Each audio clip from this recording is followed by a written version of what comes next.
Good evening sa lahat po ng sumusubaybay sa Mangkelos TV YouTube channel at sa buong industriya ng pangarera. Tayo po ay magbibigay ng atin mga giya sa araw ng kinabukasan, Sunday, May 10, 2026. Araw ng mga mahal natin sa buhay o Mother's Day. Huwag po niyong kalilimutan.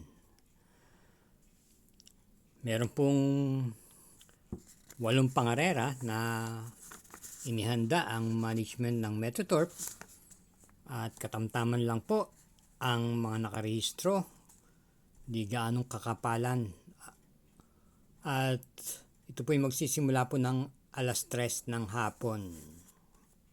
Bueno, bago po tayo magtuloy, sa mga nakasunod po, hari naman po ay naisama nyo po sa inyong mga exotic event ang ating tip na nakadehado pa. Pampremera natin yung numero 1 Warframe, at yun naman sa huling pangarera yung numero 4 La Republica, na kapwa naman parehas, siya po ang nagpaganda ng dividendo sa mga exotic event.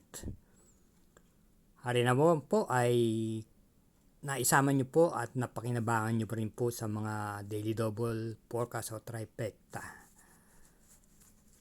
Bueno, sa araw na po ito, linggo, naway makatapat po ulit tayo ng ganun mga dehado. Pero sa inyo pa rin pong mga kursunada ang masusunod sa dakong huli. Ito'y kapwa gabay lamang at wala nga pong kasiguraduhan. Ito'y akin lang pong mga kursunada sa pag-analisa ko. Bueno, tayo'y magtutuloy na rin po. Alina po. Karera numero 1. Start po ng first peak 6, races 1 to 6 with a distance of 1,650 meters. Isang class 3, 57 to 70 group split. At meron lamang po tayo ditong lilimang kalahok na halos imported horse. Isa lang po ang local, yung numero 4 Amazing. Ating pong pampremera, yung kalahok number 5 Street Swag. Ito po ay hindi po nilulubayan ni MM Gonzales. At ang kabayang punto ay isang deremate na angkop naman po sa kanya ang distansyang tatakbuhin. Ang medyo kaanuhan nga lang sa kabayang to ay medyo may kabagalan. I-correct lang po yun, ay sa tingin ko malaki po i-improve nito. Bilang panigunda naman po natin dito yung numero 1 Dream Girl, na batak na rin po sa gantong labanan, at muli pong rerenda ni R.D. Raquel Jr. Muli sa karera numero 1, ang pili po natin, pampremera yung numero 5, panigunda numero 1. Karera numero 2, ito po ang start na winner take all, races 2 to 8, distance 1,650 meters, ang class 3, 57 to 70 group split.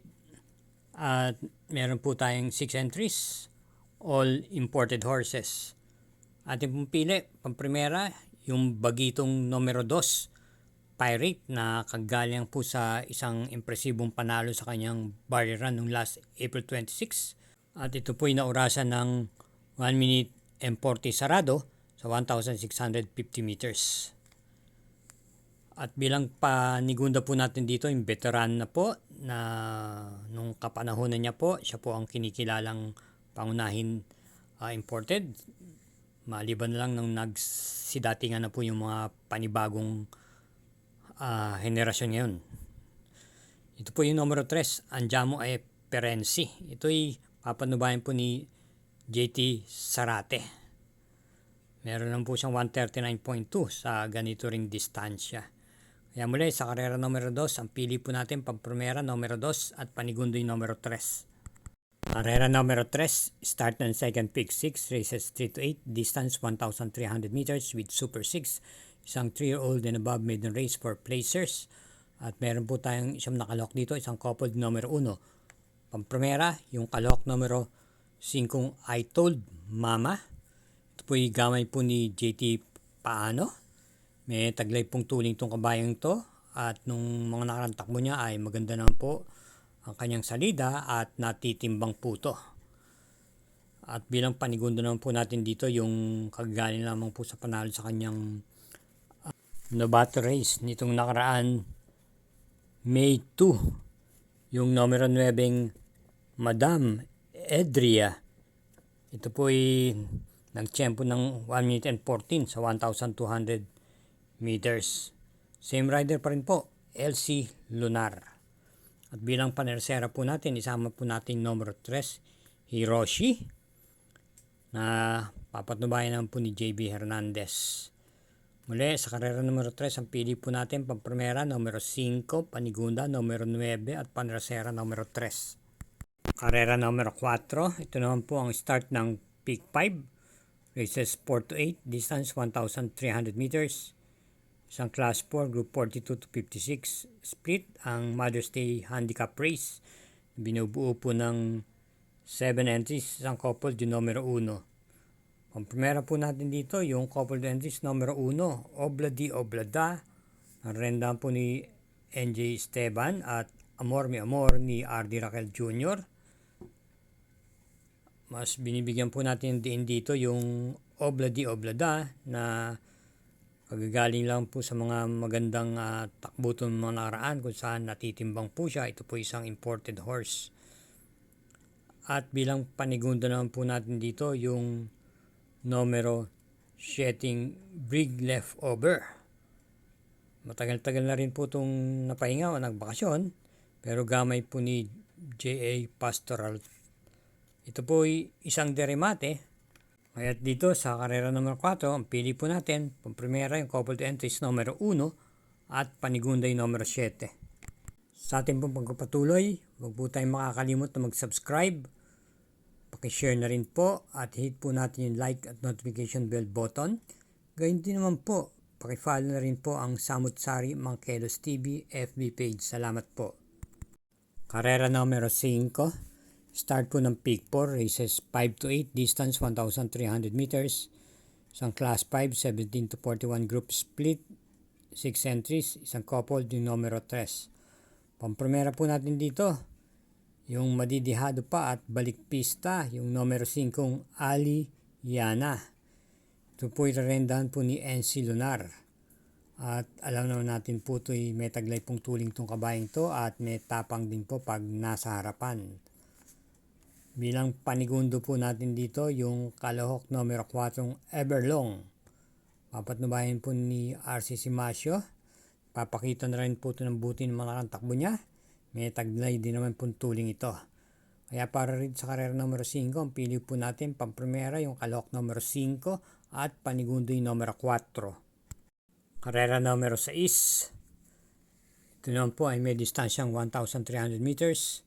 Isang class 4, group 42 to 56 group split at binubuo po ng 6 na kalahok lamang. Pampremera po natin dito yung imported horse na numero 2 na kagaling lang po sa panalo itong nakaraan. Ito ay maganda naman po ang kanyang ikinilos doon at nanalo po ng hugandong-hugando. Yung numero 2 na Sky Warrior, muling renda po ni CS Pare Jr. Bilang panigundo yung nagbabalik pistang numero 4, Ghost. JPA Gusi naman po ang rerenda. Alam naman natin itong kabayang to ay isa pong states champion to o Triple Crown contender nung mga nagdaang taon. Kaya para dito sa karera numero 6, pampremera yung numero 2 at panigundo yung numero 4. Karera numero 7, penultimate race, distance 1,300 meters, isang class 4, 42 to 56 group split with pentapecta. At meron lang po tayong 7 kalahok dito. Pampremera po natin dito yung kalahok numero 2, Money for Bifani. Ito po ay papatnubayan po ni CS Pare Jr. At nung nakaraan pong takbo niya ay ito po ay nanalo po at nagtiyempo po siyang 127.8 sa distansyang 1,400 meters. Dati po ito'y lehitimong dibandera rin, pero naturuan na rin po itong isunod o iparimate.